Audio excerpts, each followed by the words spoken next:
Hola a todos y bienvenidos. Hoy me acompaña el economista y profesor Richard Wolff y siempre espero con interés conversar contigo. Así que, bienvenido de nuevo al programa. Muchas gracias. Disfruto de tu trabajo, Glenn Deason, y es un honor formar parte de él. Gracias. Así que en esta guerra por poderes entre Rusia y la OTAN en Ucrania, la atención siempre se centra en el conflicto militar, pero también es una guerra económica.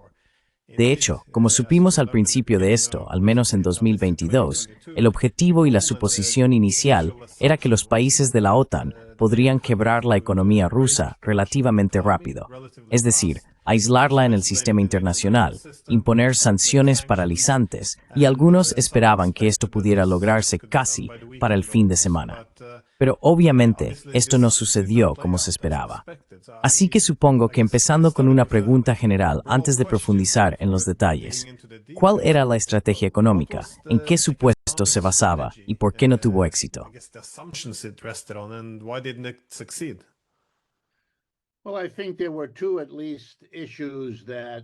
Bueno, creo que hubo al menos dos cuestiones que el mundo occidental, que es principalmente Europa Occidental, sobre todo la UE, y Estados Unidos, no evaluó correctamente.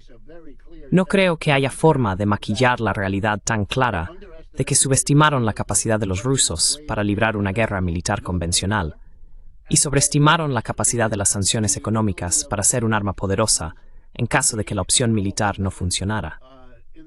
Desafortunadamente, se equivocaron en ambos aspectos. Subestimaron el potencial militar ruso y sobreestimaron el impacto que podrían tener las sanciones, y por eso han perdido la guerra. Y ahora les resulta prácticamente imposible.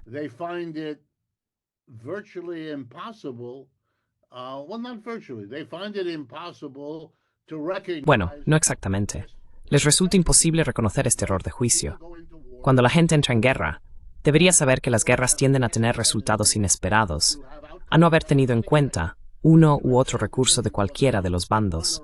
Por eso, una de las razones para no ir a la guerra, además de todos los evidentes costes políticos, morales y físicos, es la incertidumbre. Y es un error terrible no darle a la incertidumbre el respeto que merece. Nada ilustra esto mejor que lo que vemos ahora. Sabes, Rusia es un país mucho más grande que Ucrania, así que hay una ventaja evidente en cuanto a mano de obra que los rusos aportan a este tipo de conflicto.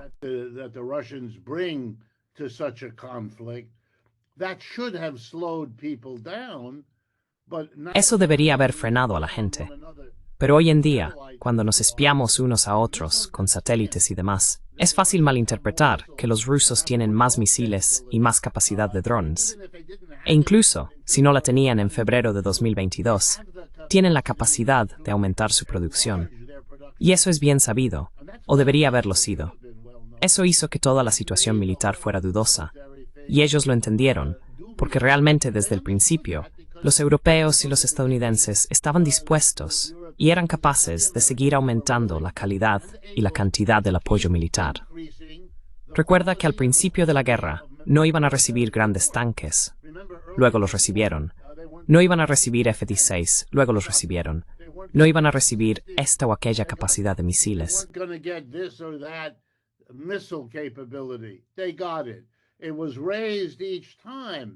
Lo consiguieron. Se aumentó cada vez sin admitir que, obviamente, pensaban que no serían necesarias porque las están proporcionando cuando la guerra ya está en marcha. Después de haber tenido la oportunidad en marzo y abril de 2022 de alcanzar un acuerdo negociado, las famosas reuniones en Estambul y demás. Creo que subestimaron sistemáticamente la capacidad militar de Rusia. Del mismo modo, malinterpretaron las sanciones. Hay dos cosas que decir al respecto. En primer lugar, existe una larga historia de sanciones, quizá no tan grandes como las que impusieron los europeos a Rusia, quizá no tan abrumadoras como que tanto Estados Unidos como los europeos impongan sanciones. Por otro lado, la historia de las sanciones es en su mayoría una historia de fracasos.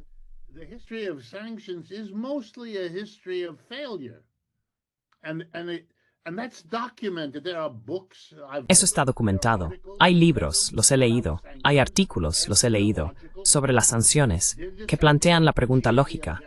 La sanción logró el objetivo que se había propuesto. Existe un consenso bastante sólido de que las sanciones pueden ser una carga, pueden suponer ciertos costes para sus objetivos, pero muy raramente logran algo parecido a un resultado decisivo. Y eso me hace preguntarme, ¿por qué esta extraordinaria confianza en Occidente de que estas sanciones tendrían ese efecto? Sabes, sigo la situación del pequeño país de Cuba. Tenía 8 millones de habitantes cuando comenzaron las sanciones. Hoy tiene, creo, 11 o 12 millones de habitantes. Ha sido una sanción sistemáticamente devastadora para Cuba.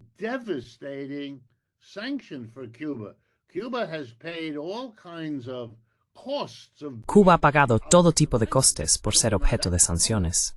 No lo niego en absoluto, pero la realidad evidente es que, a pesar del aislamiento político y a pesar de las sanciones, Cuba sigue siendo hoy en día un oponente tan resuelto de Estados Unidos, en todos los sentidos, como lo fue durante la época de Fidel Castro y desde su muerte. No funcionó. No produjo un cambio de régimen, no cambió el sistema económico, nada de eso. Y ya sabes, es patético que se haya mantenido tanto tiempo contra un país tan pequeño. Pero quizá lo más importante de lo que deberíamos hablar ahora es de otra cuestión que me gustaría poner sobre la mesa, porque creo que afecta a muchos otros temas candentes.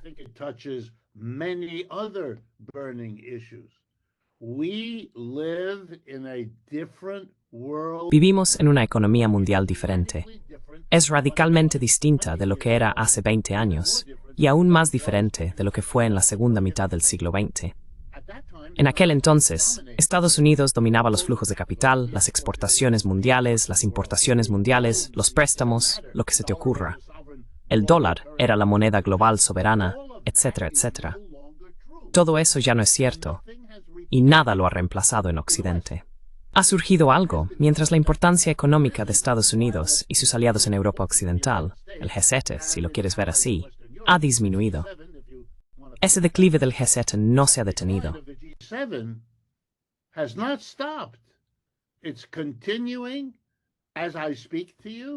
Sigue ocurriendo mientras te hablo, y el auge de una alternativa continúa siendo tan subestimado como lo fue la capacidad militar de Rusia y la sobreestimación de las sanciones.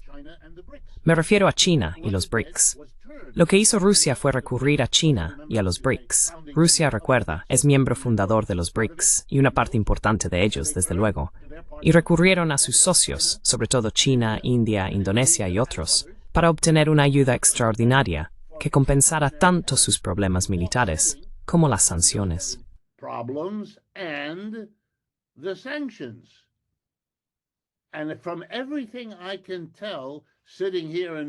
Por todo lo que puedo ver, sentado aquí en Nueva York como estadounidense, la planificación estratégica, tanto bajo el señor Biden como bajo el señor Trump, no reconoció, no contó con, no previó lo que los BRICS podrían aportar a los rusos esta vez, en lo referente a lo militar y a las sanciones.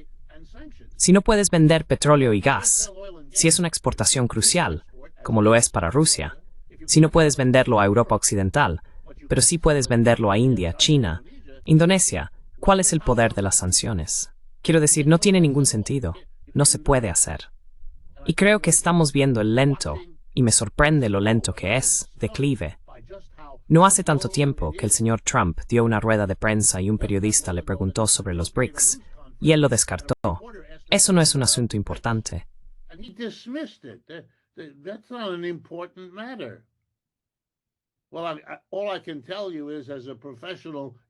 Bueno, todo lo que puedo decirte es que, como economista profesional que observa el mundo, como lo he hecho toda mi vida, esto es probablemente lo más importante que se me ocurre en términos de cambiar las condiciones económicas. Y aquí va mi punto final.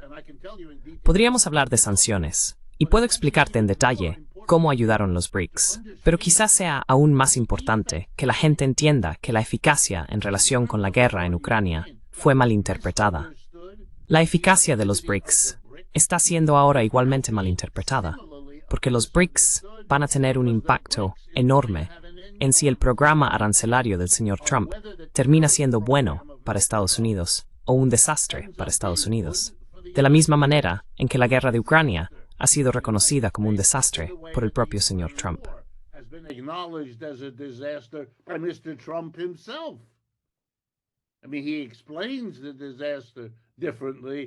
Quiero decir, él explica el desastre de manera diferente, echa la culpa de forma distinta, pero sigue siendo un desastre.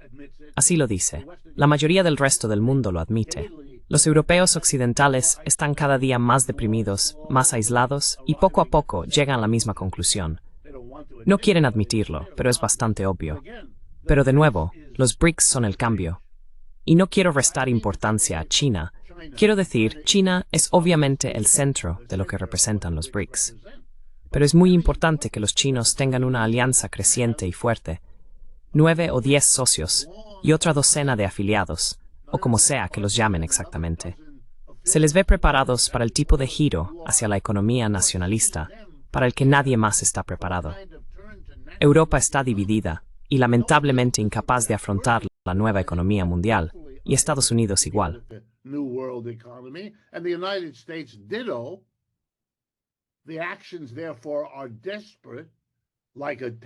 Las acciones, por lo tanto, son desesperadas, como un arancel para todos. Pero la ironía es que quienes están en mejor posición para manejar eso son China y los BRICS. Es extraordinario lo que estamos viendo desarrollarse y lleva a todo tipo de personas, a no solo unos pocos como yo. En este caso, no estoy en absoluto solo. No me importaría ser el único, pero no lo soy, en absoluto. Y lo sabes, has entrevistado a Yanis Varoufakis, que explicará lo mismo desde otro ángulo. Él se centra un poco más en el dólar y en todas esas cuestiones. Pero es bastante interesante y tiene bastante razón. Y es uno de muchos que poco a poco, en su caso, no dan poco a poco, llegan a estas conclusiones. Pero él tiene una experiencia única por haber sido ministro de Finanzas en Grecia y por su larga trayectoria escribiendo sobre estos temas.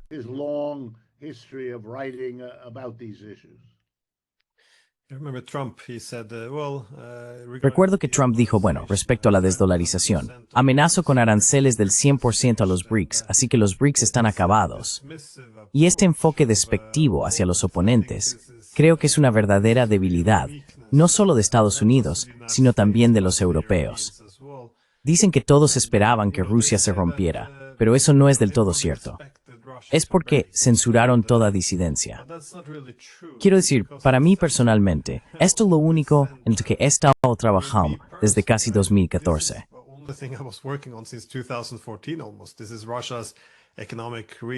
Esta es la reorganización económica de Rusia hacia el este, bajo esta iniciativa de la Gran Eurasia. De nuevo ya lo he dicho aquí, si quieren entender lo que están haciendo, tanto los rusos como los chinos, deberían leer a Hamilton, deberían leer a Friedrich List, deberían leer a Sergei Witte. Estas son las ideas que se están siguiendo ahora. Y esencialmente, sí, cierras la puerta, dices, bueno, estás intentando deslegitimar las sanciones, sugieres que no funcionan, así que no las seguiremos. Y así los europeos especialmente entraron en esto siendo muy ciegos, sordos y mudos, o como dice nuestro amigo Varoufakis, el continente estúpido.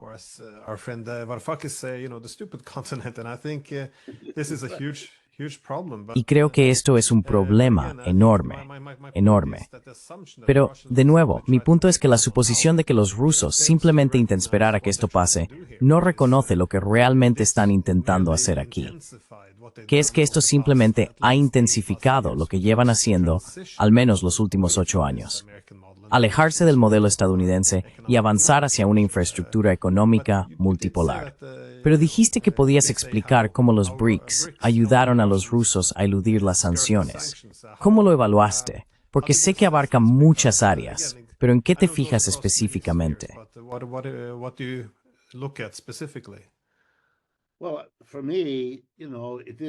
Bueno, para mí, esto es un intento. En Estados Unidos hay, no recuerdo quién lo dijo, pero algún tipo desagradable se refirió a Rusia como una gasolinera que intenta funcionar como un país, o algo ingenioso por el estilo.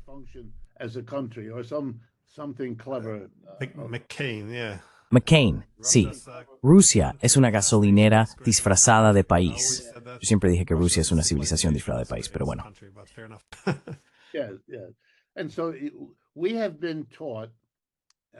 Y así nos han enseñado que es habitual creer sobre Rusia que algo salió terriblemente mal allí en 1917, que el trauma de la Primera Guerra Mundial, el trauma de que Rusia perdió esa guerra, la llevó en una dirección equivocada, guiada por Lenin, Trotsky, Stalin y todo eso. Hicieron un experimento, duró entre 60 y 70 años. Y luego, la inviabilidad intrínseca del modelo socialista lo llevó a su fin en 1989-1990. Y eso dio paso al gran momento unipolar de Estados Unidos para de alguna manera asumir la posición que ya había ocupado en muchos aspectos desde el final de la Segunda Guerra Mundial, para dominar el mundo totalmente, ya que la Unión Soviética había sido el único obstáculo para todo eso.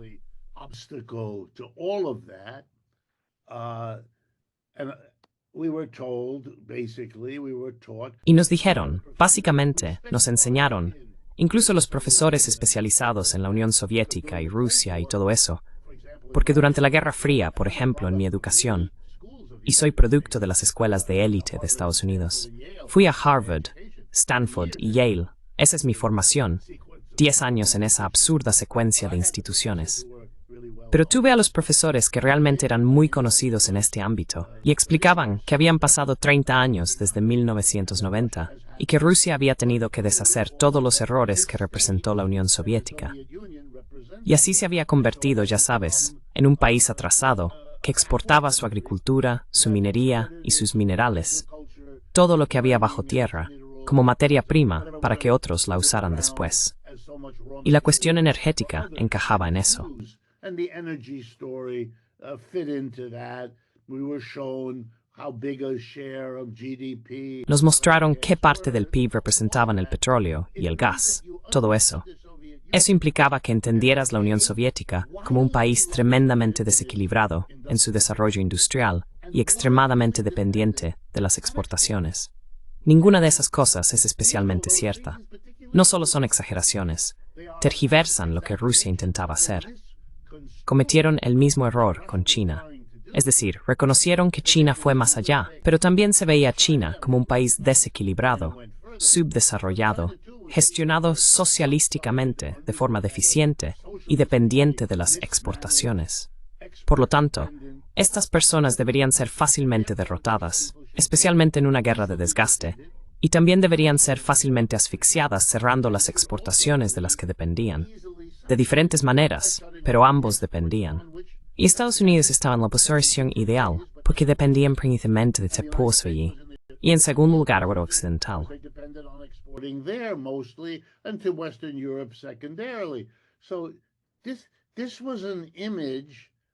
Así, esta era una imagen incorrecta, y tenía más que ver con la segunda mitad del siglo XX que con lo que ha sucedido desde entonces. Cada día se convierte más y más en una caricatura, lo que significaba que la lógica de las sanciones no funcionaría. Lo que verías es lo que de hecho ahora hemos visto, que las exportaciones se desviarían a otro lugar, y las importaciones que esas exportaciones pagaban, ahora se pagarían porque se obtendrían de otras partes del mundo, y se pagarían con exportaciones a esas otras partes del mundo. Y finalmente, esas otras partes del mundo, ya sea que hablemos de exportación de grano, de fertilizantes o de petróleo y gas, son suficientes y ahora son lo bastante grandes y ricas como para poder manejar el ajuste que están haciendo los rusos.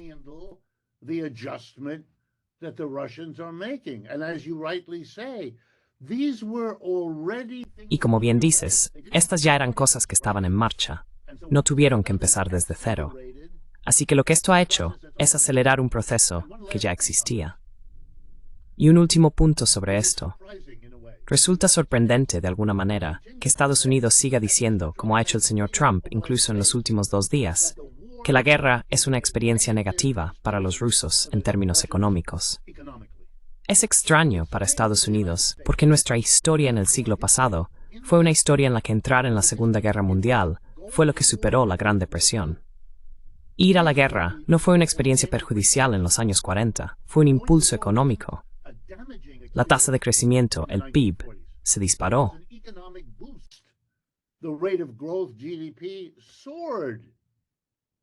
the mass of people unemployed were put to work. La masa de personas desempleadas fue puesta a trabajar, la mitad de ellas en el ejército, la otra mitad produciendo el equipo que el ejército utilizaba.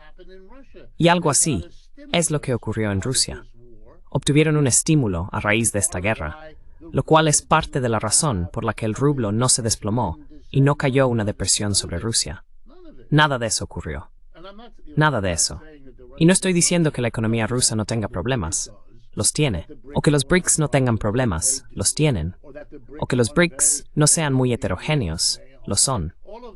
Todo eso es cierto, pero no cambia el hecho de que ir a la guerra contra Rusia y sancionar a Rusia son proyectos para los cuales los cambios en la economía mundial los han vuelto ineficaces.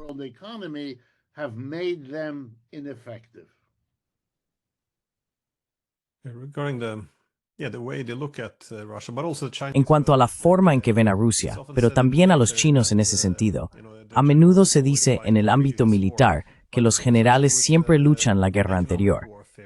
Pero eso también es cierto con la guerra económica.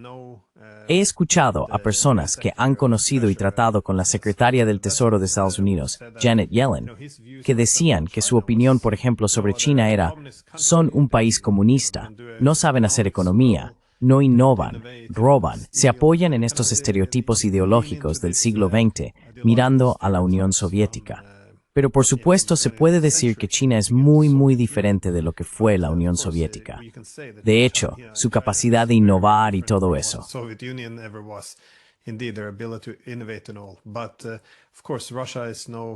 Pero, por supuesto, Rusia no es China ahora.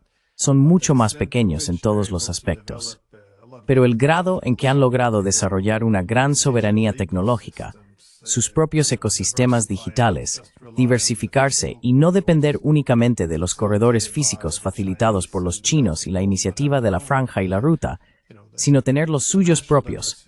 La diversificación financiera con los bancos y los sistemas de pago y todo esto es bastante significativo. Y el hecho, como has dicho, de que no podrían haberlo hecho solos, pero no están persiguiendo una Eurasia hegemónica rusa. Saben que necesitan trabajar y armonizar sus intereses con los otros grandes actores, es decir, China, India y todos los demás.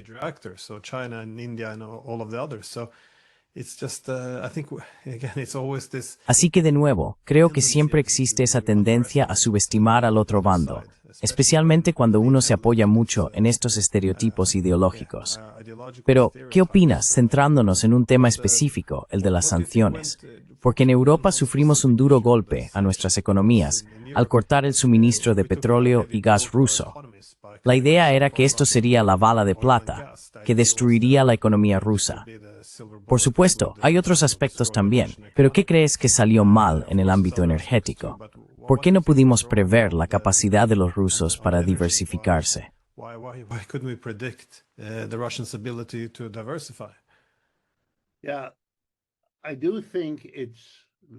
Sí, creo que aquí depende mucho de la ideología, porque estamos hablando de cálculos. Nadie puede ver el futuro. Así que la gente en el Pentágono y la gente en el Washington Post están como nosotros, intentando averiguar, en cierto sentido, qué está pasando, cuáles son los riesgos, cuáles son los cambios que tenemos que tener en cuenta mientras perseguimos nuestro objetivo. Si dejamos de lado el objetivo por un momento, me pregunto, como tú, ¿cómo explicamos un error de cálculo así? En cierto modo, es una pregunta antigua. ¿Cómo explicamos, ya sea Hitler o Napoleón, personas que luchan, ganan y luego pierden de forma catastrófica? ¿Qué ocurrió?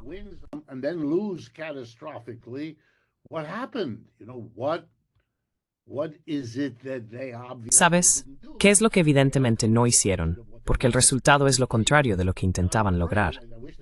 Y me temo, ojalá no fuera cierto, que Estados Unidos es, en cierto sentido, víctima de su propia incapacidad para adaptarse a un mundo cambiado.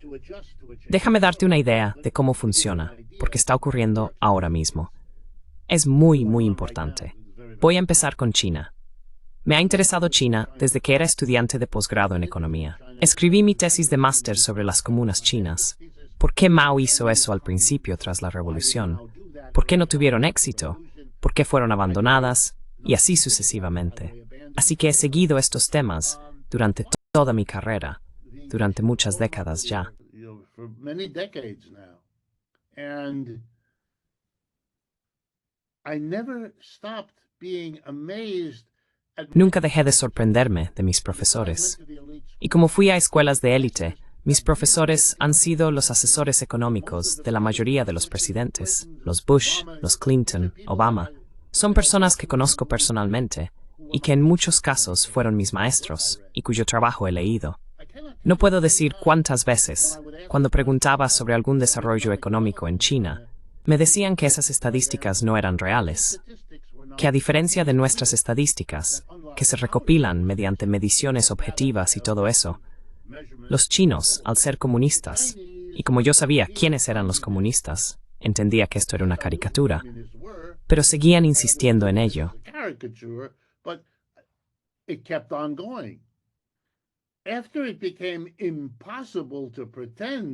Después de que se hizo imposible fingir que China no se había desarrollado económicamente, más o menos en la línea de lo que ellos mismos habían afirmado, recibí el segundo nivel de argumento.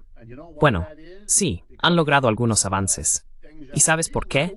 Porque Deng Xiaoping abrió China a la empresa capitalista privada, tanto China como no China. Dieron la bienvenida a Occidente. El presidente Nixon y Henry Kissinger hicieron su famoso viaje en los años 70 y abrieron China. Estos comunistas tan inteligentes y astutos introdujeron el capitalismo, sin el cual no habrían podido tener éxito. Y cuando yo señalaba cuánto del crecimiento estadístico se había logrado antes de esta transición, simplemente lo ignoraban. Estaba perdiendo su tiempo.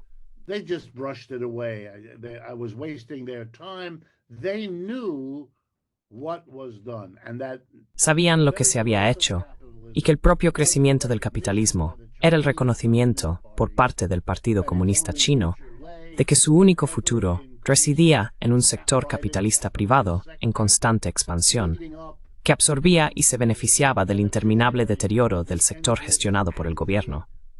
La idea de que aquí existía un sistema diferente, que se tendría una economía 50% privada y 50% estatal, y que el sector público invertiría en todo aquello que se considerara necesario, pero para lo que el beneficio privado no fuera un incentivo suficiente. Que esta es otra forma de entender cómo se asigna el capital, y que el resultado es una tasa de crecimiento económico, de media, durante 30 años, 2 o 3 veces más rápida que la que puede alcanzar Estados Unidos, debería zanjar la cuestión.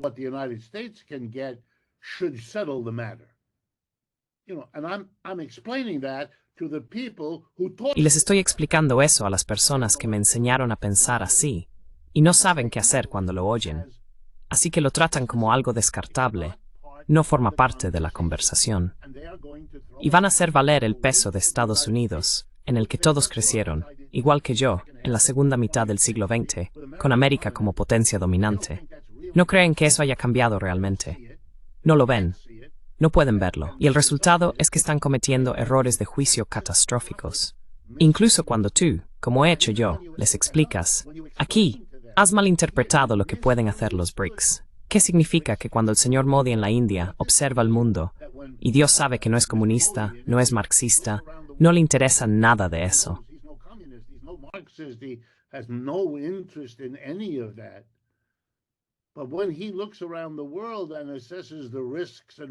Pero cuando él observa el mundo y evalúa los riesgos y recompensas que tiene a su disposición, es muy cuidadoso en comprar hasta la última gota de petróleo que los rusos necesitan enviarle, y en responder al señor Trump diciendo, «Sabes, no puedo hacer lo que me estás pidiendo y no lo voy a hacer. Vas a tener que aceptarlo.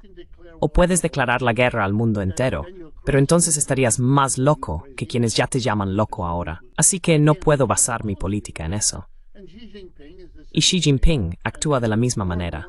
Cada vez más líderes en todo el mundo están llegando a la conclusión de que no se puede negociar así. Estás tratando con personas cuya percepción de su situación es tan diferente a la tuya, que es un poco como intentar que el señor Putin y el señor Zelensky se sienten a hablar entre ellos.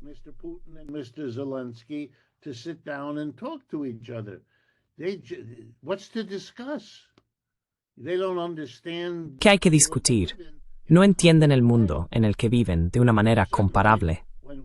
En cierto momento, cuando Rusia termine este trabajo, que es como me parece a mí, por supuesto, podría estar equivocado, pero así lo veo, cuando las tropas estén apostadas alrededor de Kiev o donde sea, entonces habrá un momento en que sus perspectivas convergerán, pero aún no. Así que están dispuestos a luchar hasta el último ucraniano, o casi. Me temo decirte que Ucrania, como creo que dijiste al principio de nuestra conversación, es el punto crítico. Pero es el punto crítico no solo porque ya hay un conflicto armado, sino porque es un punto crítico sobre un cambio global. Y es irresoluble porque el cambio aún no ha entrado en la capacidad mental de al menos una de las partes en este juego.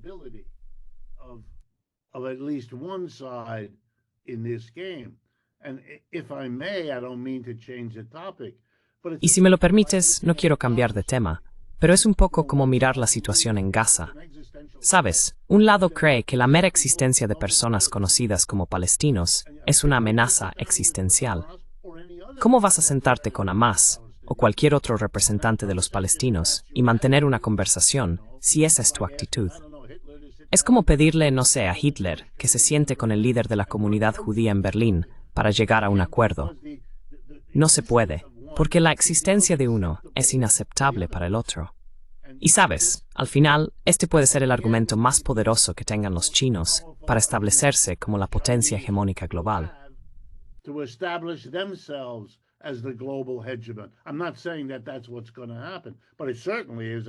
No estoy diciendo que eso sea lo que vaya a ocurrir, pero sin duda es una idea que la gente debería considerar. Dada la secuencia del imperio holandés, el imperio británico, el imperio americano, preguntarse si los chinos serán probablemente el siguiente no es algo extraño. Es una cuestión razonable que merece ser analizada. Creo que los chinos lo saben, y creo que el resto del mundo también lo sabe. Resulta muy extraño que Estados Unidos finja que nada de eso es una base razonable para que la gente actúe. Entonces, es Estados Unidos el que resulta extraño, no estos otros países, porque ellos comprenden claramente cómo ven los estadounidenses esta situación.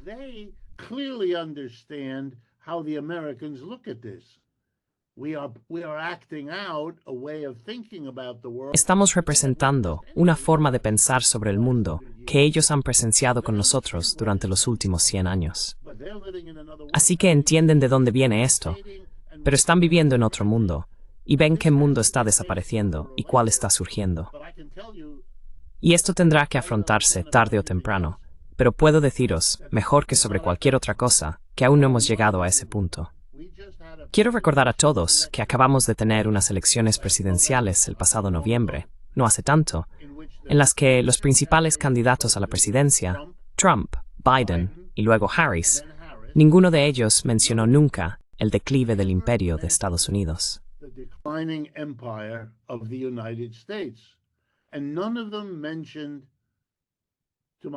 Y ninguno de ellos mencionó, que yo sepa, a los BRICS, ni ningún cambio fundamental. No se habló en absoluto de una economía mundial transformada. Eso me parece es una prueba devastadoramente contundente de que tenemos una desconexión muy básica.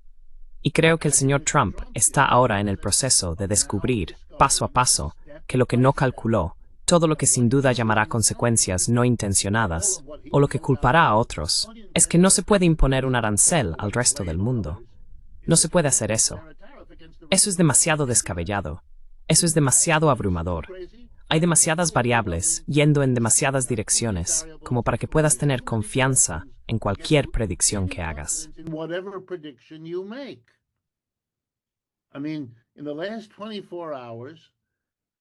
Quiero decir, en las últimas 24 horas, la mayor empresa automovilística de este país, General Motors, ha respondido a los aranceles, cuyo propósito es aumentar la producción industrial en Estados Unidos, explicando que la están disminuyendo y aumentando la producción de coches en México. Y von der Leyen llama al señor Trump y le dice, no podemos cumplir con la extensión del juego de los aranceles hasta el 1 de junio. Por favor, danos una prórroga. Y él concede una prórroga hasta el 9 de julio. ¿Qué demonios está pasando aquí? Debería entrevistarte yo a ti.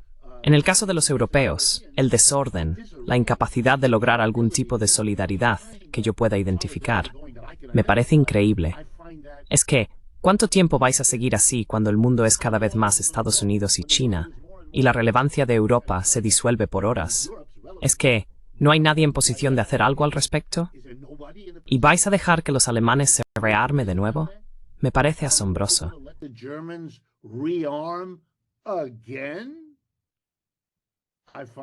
Creo que parte del vacío estratégico que existe tanto en Estados Unidos como en Europa proviene de la incapacidad de, como has dicho, reconocer la época en la que vivimos.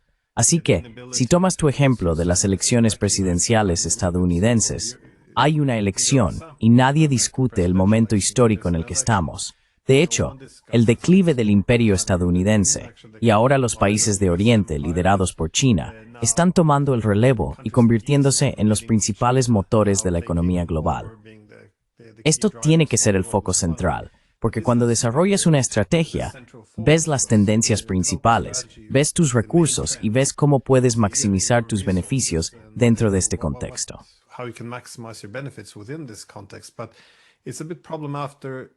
Pero es un gran problema, aunque después de la Guerra Fría, esto seguía siendo un problema, porque seguimos hablando de la era posterior a la Guerra Fría, que es un concepto muy pobre, porque solo te refieres a lo que ya no está aquí. ¿Sabes? Antes era la Guerra Fría. Ahora no lo es. Deberíamos haber llamado a esto la era hegemónica, pero ya sabes, supongo que no es bueno para el marketing. Pero por eso creo que la era actual debe definirse como, ya sabes, en Theftsburg, la transición hacia la multipolaridad. Si lo ves así, Estados Unidos podría tener cierta claridad estratégica. De nuevo, sería bueno para América y bueno para el mundo.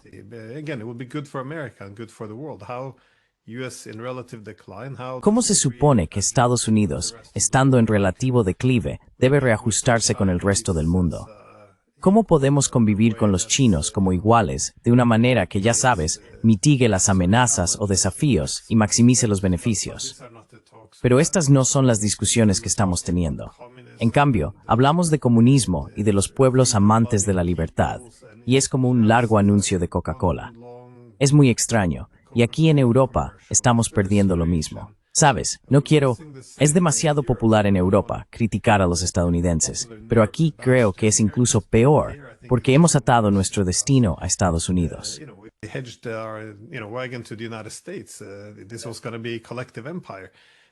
Esto iba a ser un imperio colectivo, una hegemonía colectiva, y en el mundo multipolar, ves a Estados Unidos desviándose en otras direcciones, con diferentes prioridades.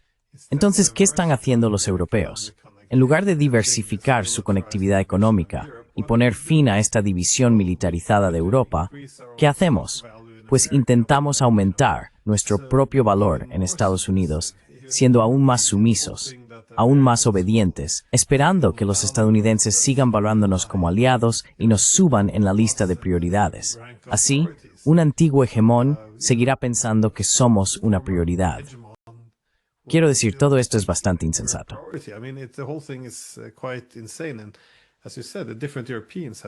Y como has dicho, los diferentes europeos tienen intereses distintos. Sabemos que la UE ya no está defendiendo los intereses nacionales de sus miembros, así que es un completo caos. En este caos, creo que están intentando aferrarse al espantapájaros ruso como una forma de lograr consenso, pero de nuevo, es un consenso que sigue socavando nuestros intereses nacionales. Una vez más, se están remilitarizando las líneas divisorias de Europa y estamos reduciendo nuestras propias economías al aislarnos de su energía y del enorme mercado ruso. Así que no lo sé, estoy muy frustrado con Europa y hay pocas razones para el optimismo. Pero mencionaste que la guerra en Ucrania aparentemente está llegando a su fin. Yo lo veo en el campo de batalla. Tú ves que la economía no va bien. Además, la cohesión interna no es buena. Se escucha más voces ucranianas, how to go ese fin.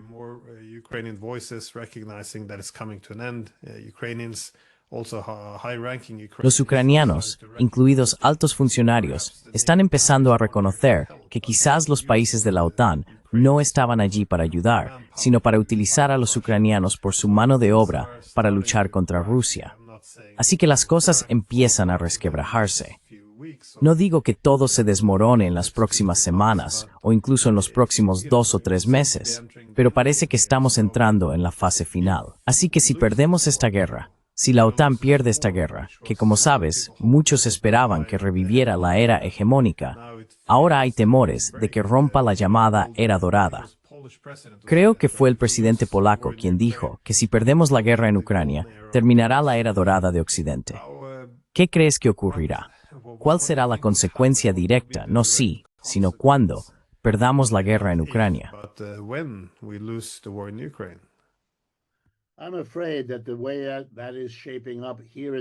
Me temo que la situación que se está gestando aquí en Estados Unidos es que Europa tiene muy poco que ofrecernos, y por lo tanto puede ser prescindible.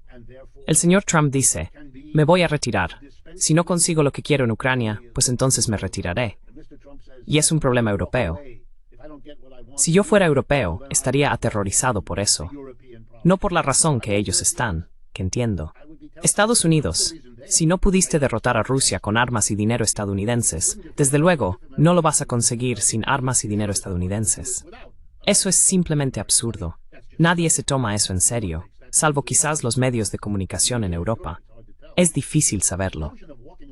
Pero esta idea de retirarse está respaldada por una transformación que lleva ya un tiempo produciéndose, liderada por la base republicana conservadora, que los europeos nos están engañando, que los europeos son explotadores.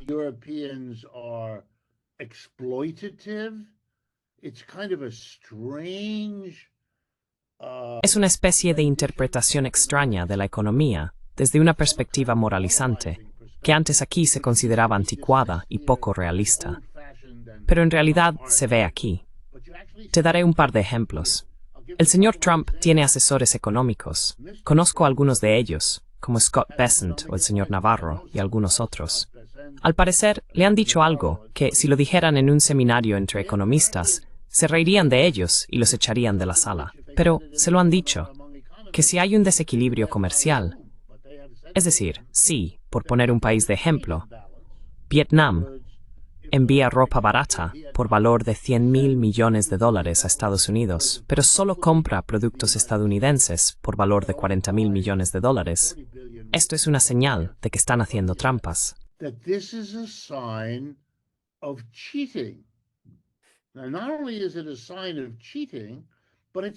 Ahora, no solo es una señal de trampa, sino que es una señal de trampa por parte del gobierno de Vietnam.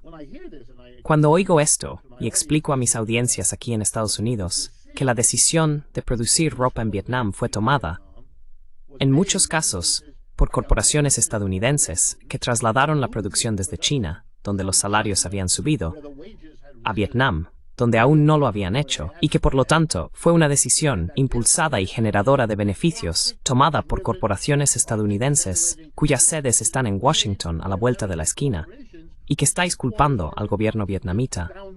Eso no tiene sentido. Es ignorante, y tú no eres una persona ignorante. ¿Qué es esto? Bueno, creo que entonces hay que ir a la ideología.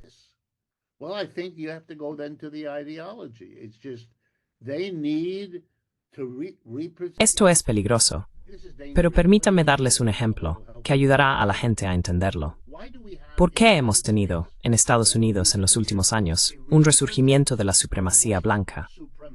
No sé si vieron el espectáculo con el señor Ramaphosa de Sudáfrica visitando al señor Trump y viendo una película falsa sobre cementerios blancos en su país. ¿Por qué tendríamos un resurgimiento? Bueno, la respuesta es que los blancos han sufrido porque tenían la mayoría de los empleos que se trasladaron fuera de Estados Unidos en los últimos 30 o 40 años. Eran empleos bien remunerados, sindicalizados, en la industria manufacturera. Y esos empleos los tenían los blancos debido a la estructura discriminatoria de la sociedad estadounidense.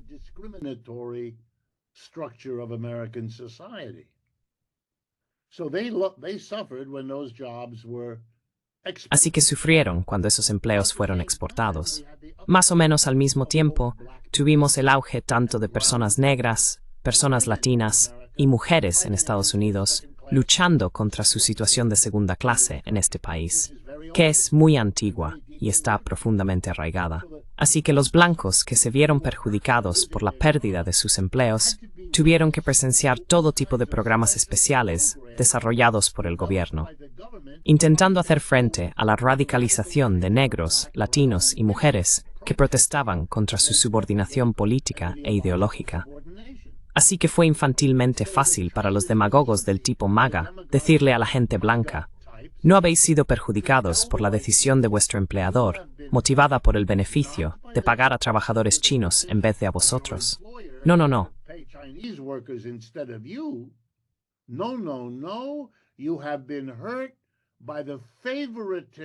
¿Te has sentido perjudicado por el favoritismo que el Partido Demócrata muestra hacia las personas negras, latinas y las mujeres? Tienes todo el derecho a estar enfadado. Mira cómo el señor Trump está desmantelando los programas DEI en este país. Diversidad, equidad e inclusión. Ese es el juego. Así es como es presidente. Él piensa, y por supuesto cree en todo esto. Su demagogia es efectiva porque se incluye a sí mismo entre las personas que creen en todas estas cosas. Realmente es prejuicioso racialmente y todo eso, al igual que la mayoría de las personas que le rodean. Así que son capaces de identificar un problema social en Estados Unidos. Horribles divisiones sociales entre negros y latinos, y entre negros, latinos y blancos, y entre hombres y mujeres, que están en muy mal estado. Mi esposa es psicoterapeuta, te lo puedo asegurar. My wife's a psychotherapist, I can assure you. Her clients are a cross-section of America. Sus clientes son una muestra representativa de estadounidenses que están descubriendo, en lo personal, que es difícil vivir en esta sociedad, dadas las tensiones, las presiones y los problemas que no se están resolviendo en absoluto, lo que explica el lenguaje tan virulento. Escucha a Trump. Es un buen representante de la ira y la amargura. Bueno, ven a los europeos como una carga más, como algo inútil. Somos mejores que ellos, somos más avanzados técnicamente. Tenemos un ejército mucho mejor. Ellos ni siquiera tienen un ejército decente. Es simplemente, y ya verá, si Trump se retira, lo verá muy rápido. Culparán a los europeos de la pérdida de Ucrania.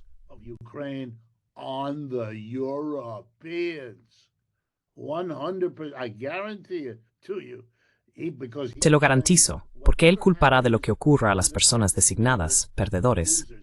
Nunca puede criticar al capital, al capitalismo, ni a los capitalistas.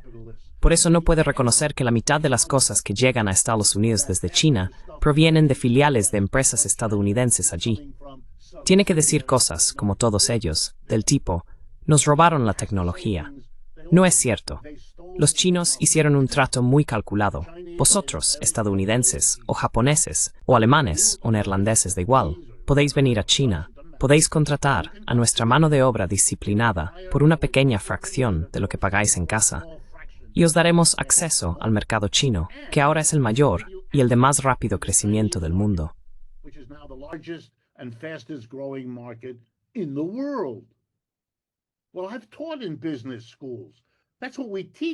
Bueno, he enseñado en escuelas de negocios.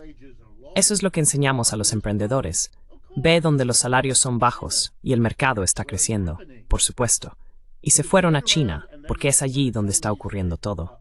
Luego, cuando los chinos dicen: de acuerdo, vamos a darte la mano de obra y acceso al mercado, pero tienes que compartir tu tecnología, ese fue un trato al que muchas empresas estadounidenses accedieron, encantadas.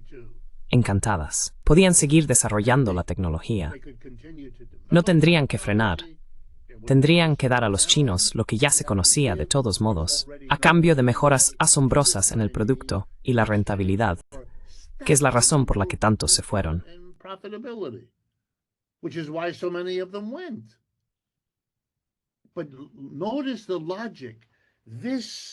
Pero fíjate en la lógica. Esta historia, si se la contaras al pueblo estadounidense, en cierto modo ya la conocen. De verdad que sí. Pero no es una historia que se pueda contar. Es como nuestra vida sexual.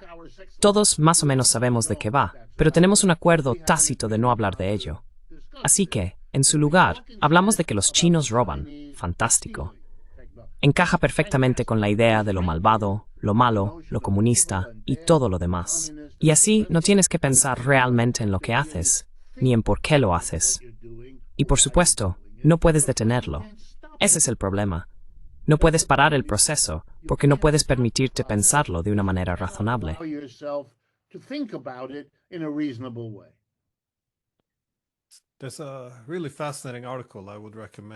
Hay un artículo realmente fascinante que recomendaría, escrito por Edward Luttwak en 1994. Se llama ¿Por qué el fascismo es la ola del futuro? Y es interesante porque el punto de partida es la era neoliberal, que realmente despegó durante los años 80 y luego a principios de los 90. En lugar de empezar a calmarla y restaurar cierta responsabilidad social del Estado, como evitar que se pierdan empleos clave, asegurar que el capital siguiera armonizado con los intereses del trabajo. Todo esto se dejó de lado. Y él decía que con este mercado globalizado y la llegada de nuevas tecnologías, la Gesellschaft acabaría por desgarrar la Gemeinschaft. Su argumento principal era que el gobierno de Estados Unidos no intentó evitar la exportación de sus empleos manufactureros clave.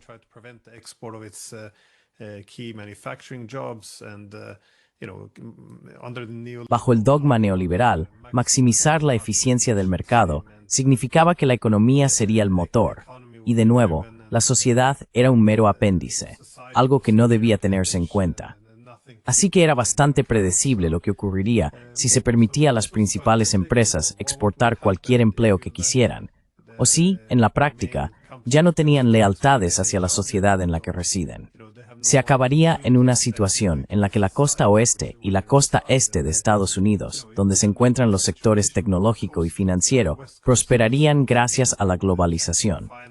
Como has dicho, pueden exportar los empleos manufactureros al lugar más barato posible, mientras que los estadounidenses que trabajan en la industria no solo acabarían en empleos peor pagados y menos cualificados, no solo perdiendo dinero, sino también estatus social.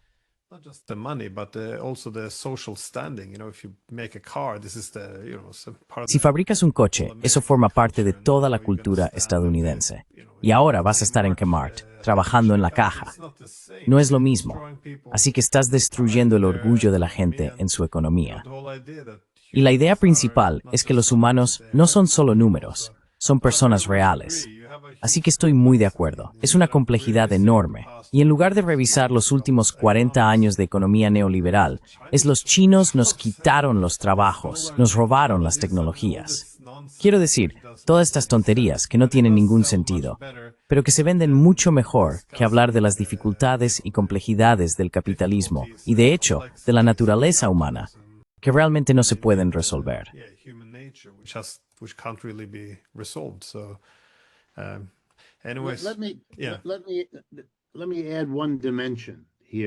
Permíteme añadir una dimensión aquí. He aquí la ironía de todo esto. Es la lucha entre el capital y el trabajo. ¿Sabes? Yanis Varoufakis lo dice, y es muy importante. Tiene razón. Es la lucha entre el capital y el trabajo. Es la lucha de clases de Marx, la que al final está dando forma a todo esto. Lo que ocurrió en Estados Unidos en el último siglo comienza y siempre está impulsado por la asombrosa realidad de los años 30. Los europeos, de alguna manera, y cuando me reúno con ellos, o no conocen la historia, o no le dan el peso que deberían. En los años 30, cuando el capitalismo colapsa a nivel global, en 1909, tenemos el horror de todo lo que sucedió en esa década.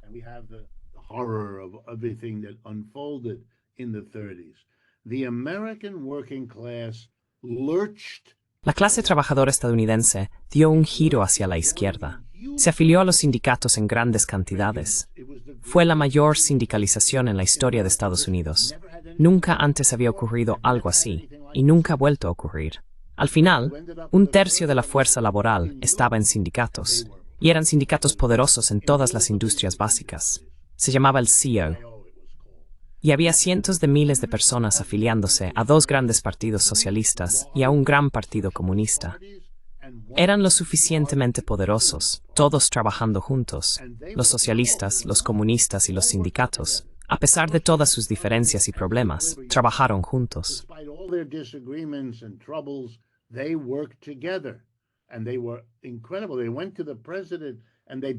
Y fueron increíbles. Fueron al presidente y básicamente le dijeron: tienes que hacer algo en esta gran depresión. Realmente tienes que hacer algo, o si no, aquí va a haber una revolución. Y Roosevelt, el presidente, un demócrata centrista, bastante parecido a Bill Clinton o alguien así, entendió que estaba hablando con sus votantes. Y los comunistas no dudaron. Dijeron, o nos das algo, o te sacamos de aquí con nuestro voto. Te irás. Tienes que ser mejor que los republicanos, o si no, no tenemos ningún motivo, y crearemos nuestro propio partido. Así que, en muy poco tiempo, les dio el sistema de seguridad social. The Social Security system. We had never had that in this country, a state pension. Nunca habíamos tenido eso en este país. Una pensión estatal, un salario mínimo digno. Nunca lo habíamos tenido antes. Un programa de desempleo. Si pierdes tu trabajo, inmediatamente recibes dinero durante 1 o 2 años. Y por último, empleo público. 15 millones de puestos de trabajo. Y todo esto costó una fortuna. Y el gobierno no tenía dinero, porque era una depresión. Las empresas no pagaban impuestos, los consumidores no pagaban impuestos, y los trabajadores estaban desempleados y no pagaban impuestos. Así que tuvimos que recurrir a los ricos. Él lo hizo. Impuso grandes impuestos y grandes préstamos, y pidió prestado para cuidar de la mayoría de la gente, para darles un cheque sin nada a cambio, porque eran mayores o estaban desempleados. Es la anatemización del capitalismo. Cuando la guerra termina, y el presidente que hizo esto ha muerto, y los nazis han sido derrotados, hay un objetivo que se ha grabado a fuego en la clase dirigente de este país: deshacer el New Deal. Cancelarlo todo. The New Deal. Cancel all of it. Not just get rid of the public employment. No solo eliminaron el empleo público, que lo hicieron, sino que también bajaron el salario mínimo hasta que se vuelve insignificante debido a la inflación. Hacen lo mismo con la seguridad social. Eso es todo lo que han estado haciendo. Han entrenado al gobierno para que sea un gobierno que no hace nada. Es el viejo laissez-faire, no intervenir. Por supuesto, lo que querían decir era no hacer nada de izquierdas. Tenían una larga lista de cosas que el gobierno debía hacer por ellos, la mayoría relacionadas con la Guerra Fría, y justificadas en torno a eso. Pero por eso la clase dominante pudo decir: ahora queremos ser neoliberales. Queremos que elimines los aranceles, porque somos el país número 1. Podemos hacerlo mejor que nadie. Pero todo esto surge de la lucha de clases, y la incapacidad muy miope que hemos tenido desde el principio de ver esto se debe a que tu capacidad de razonar ha sido sobrepasada por la cruzada ideológica que ha gobernado la cultura estadounidense desde 1945. Since 1945. Pero ni siquiera tiene que ser algo tan ideológico.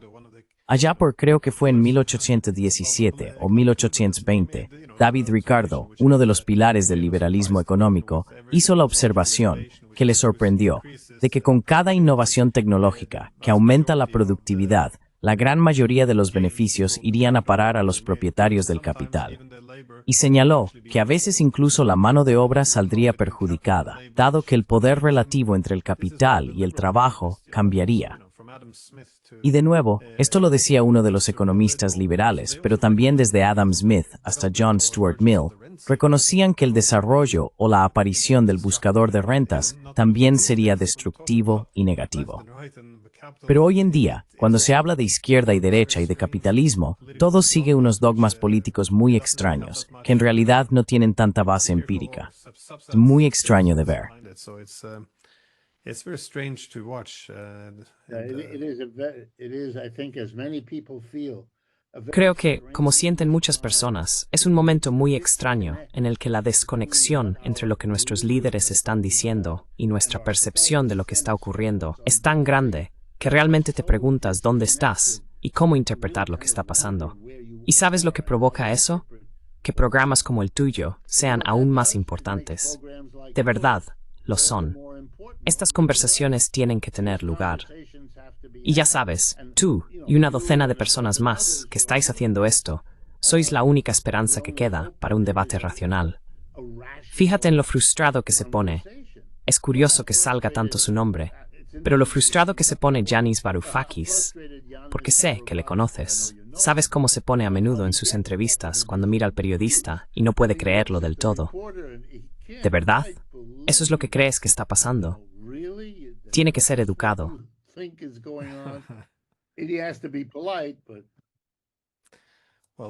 Bueno, con esa nota tan haladora podemos dejarlo aquí. Así que gracias de nuevo. Siempre me encanta hablar contigo. Lo mismo digo. Same here. Same Have a good here. day. Y lo decía en serio. Realmente valoro lo que haces. Creo que es una contribución enormemente valiosa. Contribution. Well, Bueno, gracias de nuevo. Lo aprecio.